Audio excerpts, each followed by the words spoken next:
If you're an applicant to master's and PhD programs in the US, and if you're confused by the huge number of universities out there, this is a video you have to listen to. I've tried to look at approximately 170 odd universities across the US from the World University Rankings and put them together into one Excel sheet. So let me share what I've found so far. And this will help guide you in terms of making a strategy when you apply for master's or PhD programs. So to look at this post, all you need to do is go to careerbolt.medium.com. That's where I made this post, and I'm gonna look at what I've done and show you how I've clubbed the universities under tiers and sub-tiers.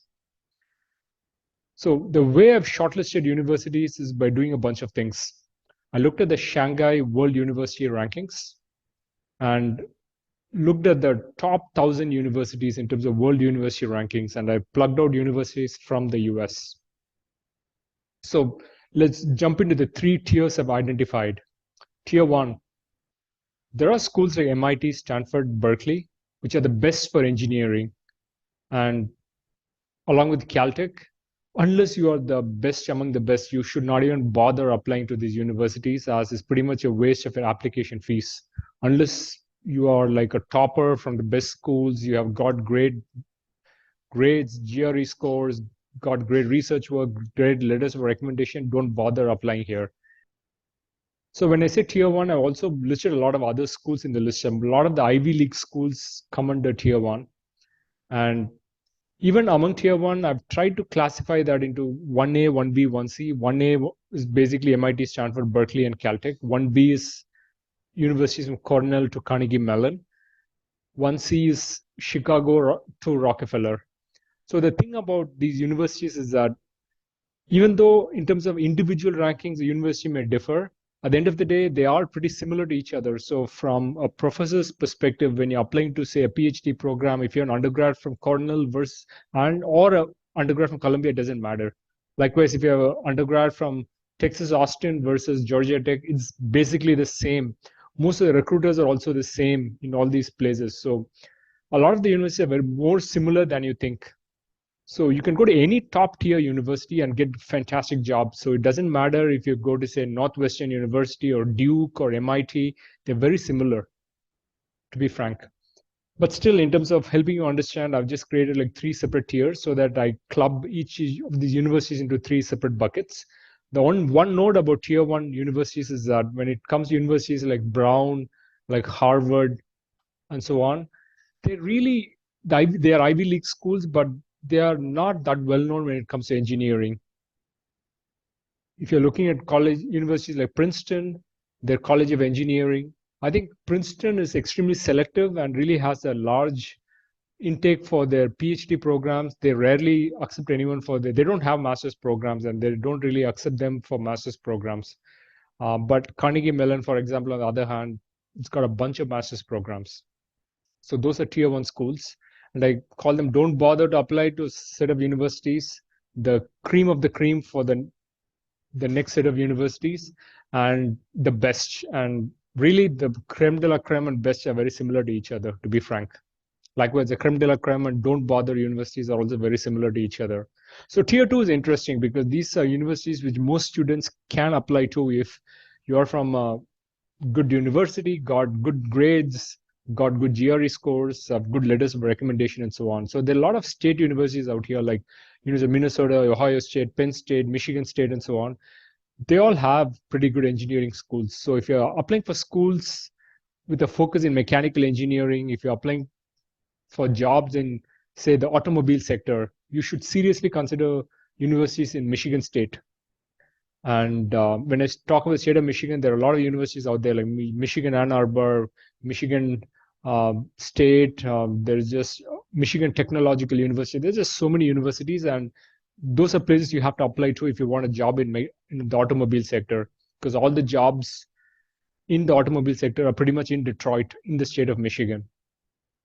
So in terms of gettable universities, I think a lot of these universities in tier 2A are top schools, which really are no different from the tier 1C. So tier 1C and tier 2A are very much similar, but I just try to draw an artificial distinction.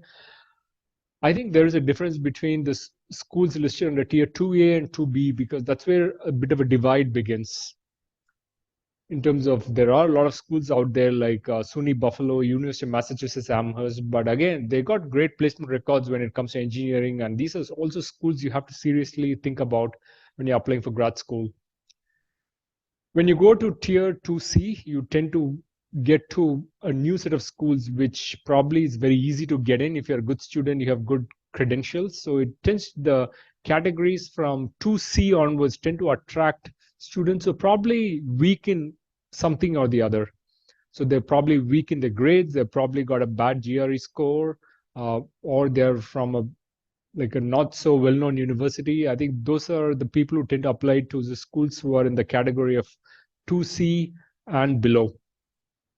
Tier 3 is basically a bunch of universities where most people do not apply. But at the same time, there are some excellent schools in this list, which basically means that since you're applying to a place where there are not enough applicants, your chances of getting a full scholarship goes up dramatically.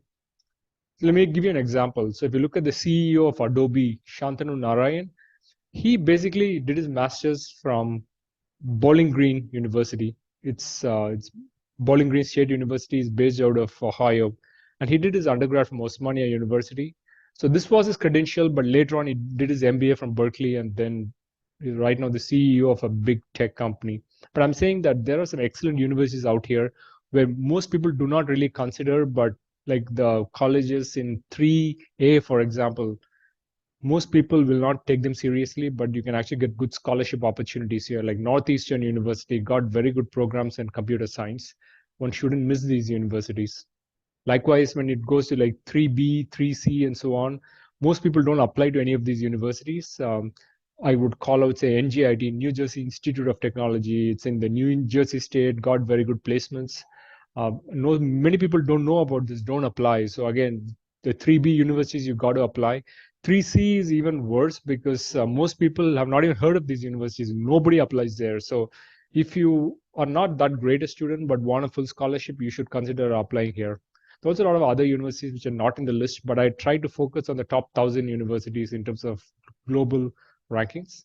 And I'm sure you can still get scholarships if you apply outside this list.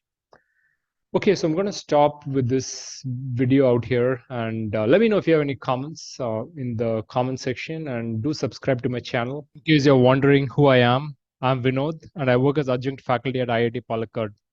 In addition to it, I run a company called CareerBolt.app, and this company aims at democratizing the recruiting process by identifying the best students across universities and bringing the recruiters to your doorsteps. Great, folks. It was fantastic talking to you. Bye-bye.